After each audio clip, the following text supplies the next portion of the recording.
Hi. This past year has been a whirlwind for real estate in Canada, and Winnipeg has been absolutely no exception.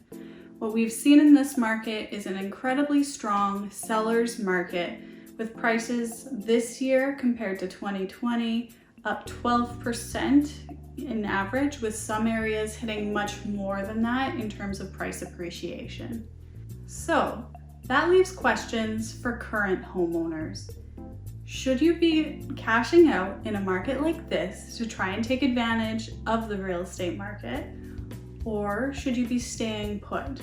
I'm going to talk to you today about the different types of properties, who should be selling, who should be maybe staying put and waiting for a different market. But there are definitely certain types of properties that you are going to want to consider putting on the market when the market is as it is right now.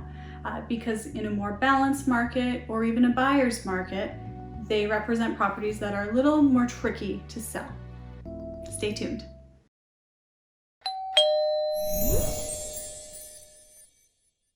Hi, I'm Jennifer Queen with the Jennifer Queen team and RE/MAX Professionals, and I have a favor to ask of you if you're watching this on YouTube.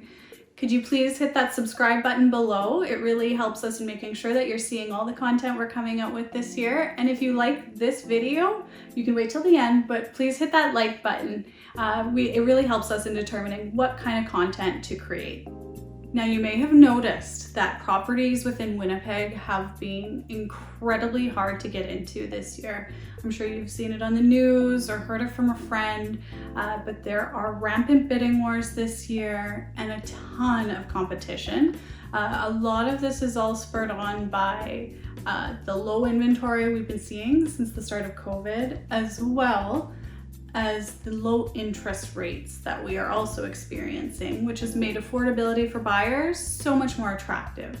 So to that end, what we have seen in this market are homes kind of increasing in price. A lot of the time what we're going to do is we're going to pull comparable sales from an area, use those prices to give our sellers recommendations as to what they should list at. And even then with those prices, what we're seeing are bidding wars even at those numbers. So it's just like one comparable pushes another up. It's just being that competitive, and buyers are just that determined to get into homes.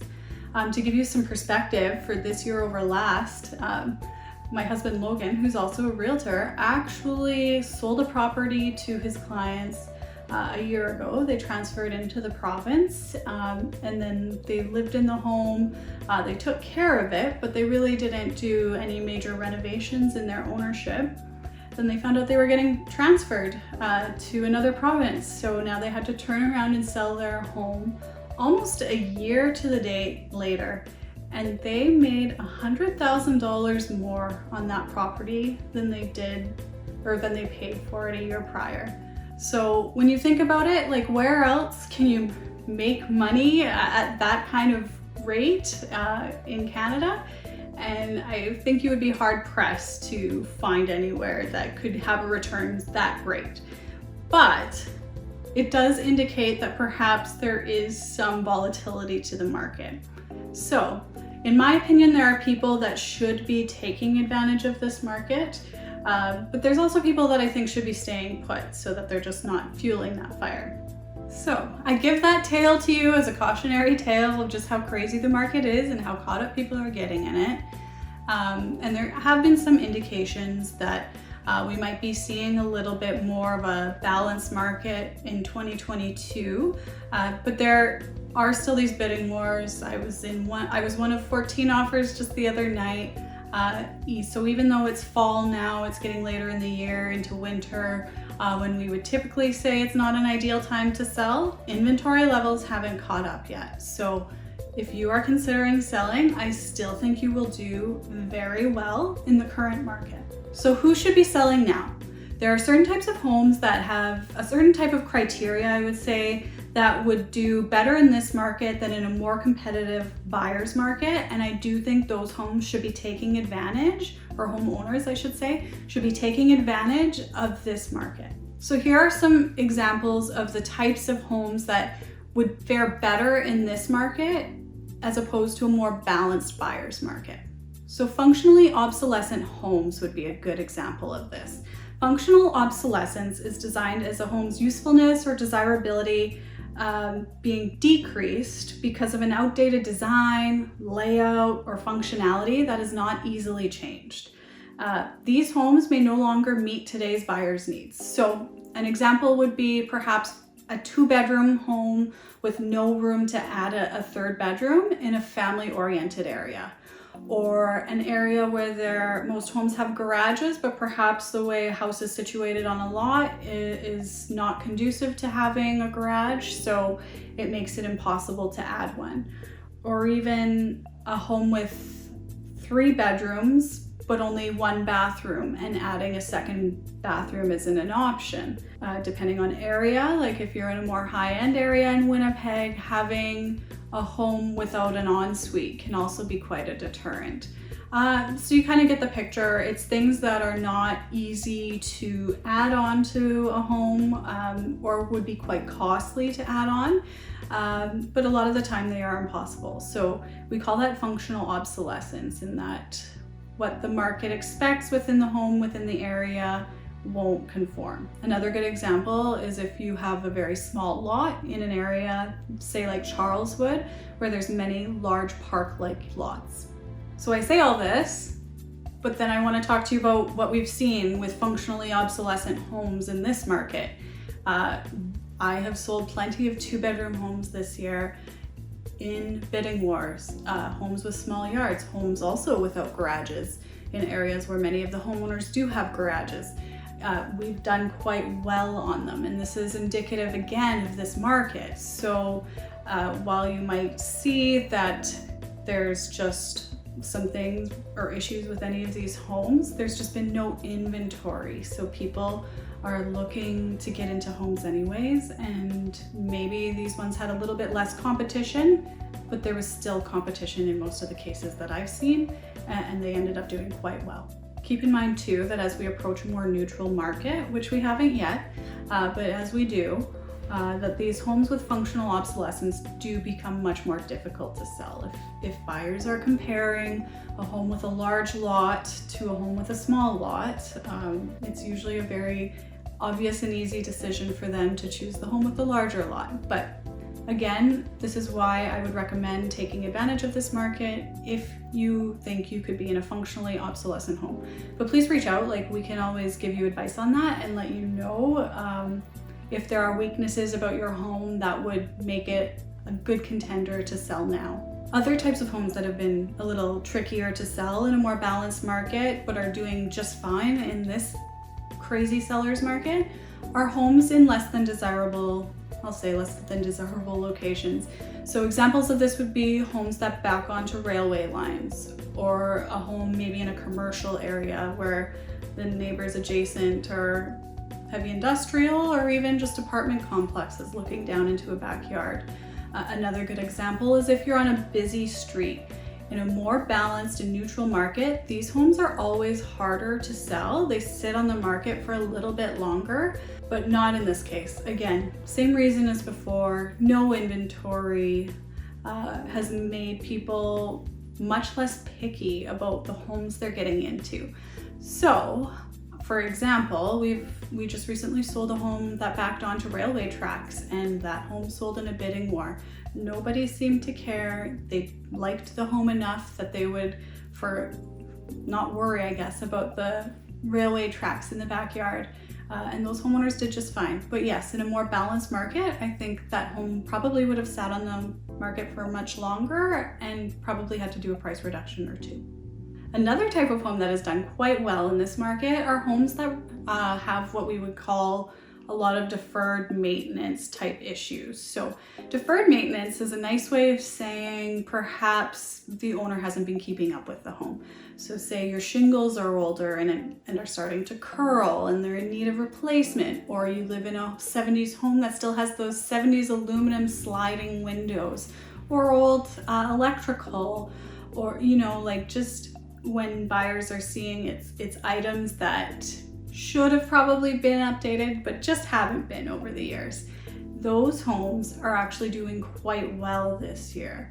Again, it does have to do with the limited inventory, but I think another driver for that is because the interest rates have been so low. So when buyers are looking at those purchase plus improvement type mortgages where they can buy a home and also have projects added on to their mortgage and wrap that all up and have it on a 25-year amortized payment plan, it makes those homes much more attractive because they're getting interest rates in the 2%, right? So these projects are much more affordable. There's limited inventory.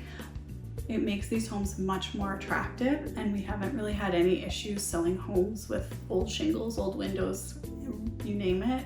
There's been a buyer for it this year.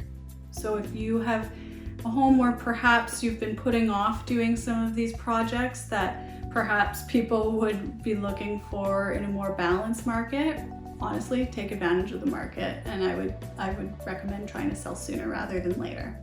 Another type of home that I've found has done quite well this year are actually homes with, I don't know if you call it over design or maybe eccentric design, but homes that perhaps wouldn't typically be what we expect when we are telling our sellers to present a neutral palette for our buyers. So perhaps homes with loud colors, red kitchen cabinets, for example. Maybe some more unique, and again, I'll use the word eccentric design features. In a more balanced market, those homes do tend to sell. It's harder for buyers to picture themselves within the home.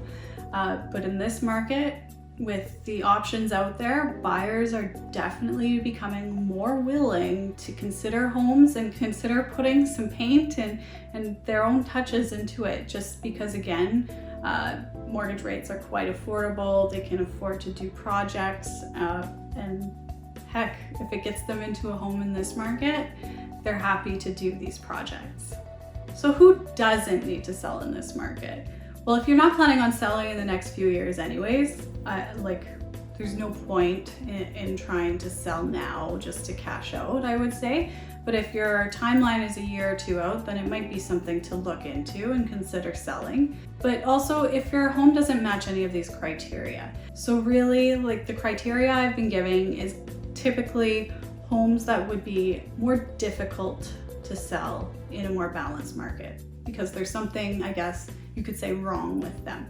So things to keep in mind in a more balanced market are that it means more homes will be coming onto the market. People will start to catch on to the marketing trends, or perhaps their needs will have changed. Just keep in mind, the more homes that come to market, the more buying power a buyer has. So what this means is that as more competition hits the market, people are going to start comparing and contrasting all the different options and using those comps as part of a negotiating tool. There are homes though that always do well in any market. Homes with exceptional views, homes with super functional floor plans, often open concept is the desire right now in today's market, or homes where you have large backyards or exterior living spaces where buyers can really increase the usable square footage going from inside to outside. Those homes always do well in any market. In a seller's market like what we're in right now, those are the homes that seem to have the most aggressive bidding wars. In a more balanced market, you might see some bidding wars still. And in a buyer's market, maybe not bidding wars, but at least selling quicker than average. Those homes will always tend to do well. So I know I've mentioned it multiple times, so I apologize if this is getting repetitive, but you have to keep in mind the driving force behind this market. It's low inventory, so not many homes to buy, as well as low interest rates, which is making buying a home so much more attractive for buyers.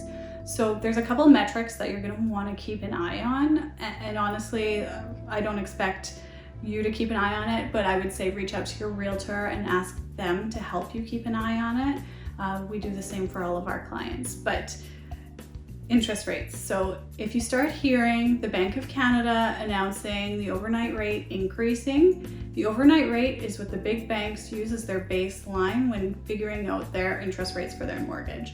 So if you start hearing announcements from the Bank of Canada saying that overnight rate is going up, there's going to be a direct correlation to the interest rates on mortgages going up. So just be wary of that. If you start to hear those kinds of warnings, a lot of the time we'll see a month or two later a slight slowdown in our Winnipeg market.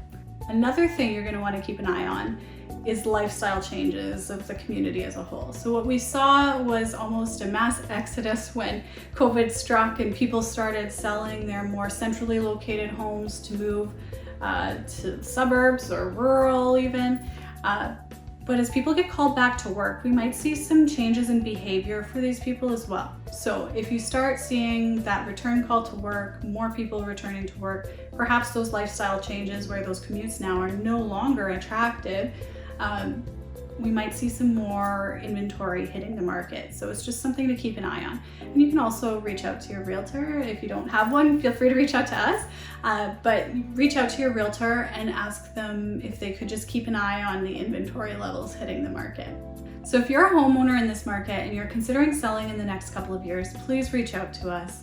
It doesn't mean you have to sell your home right away. Like, if it's not the right time, it's not the right time, but it's always good to get an idea, have that initial walkthrough, have a realtor point out any deficiencies within the home that you should be addressing, and of course talk to you about value now and value in the future.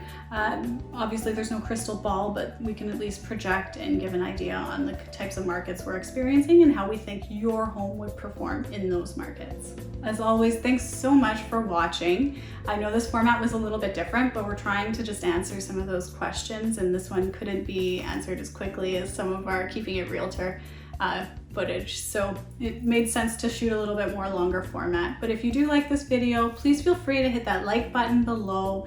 And again, subscribe to our channel as we're going to be answering a few more of these questions that have been really hitting us in this COVID market. Again, I'm Jennifer Queen with the Jennifer Queen team in RE/MAX Professionals. Thanks for watching, guys.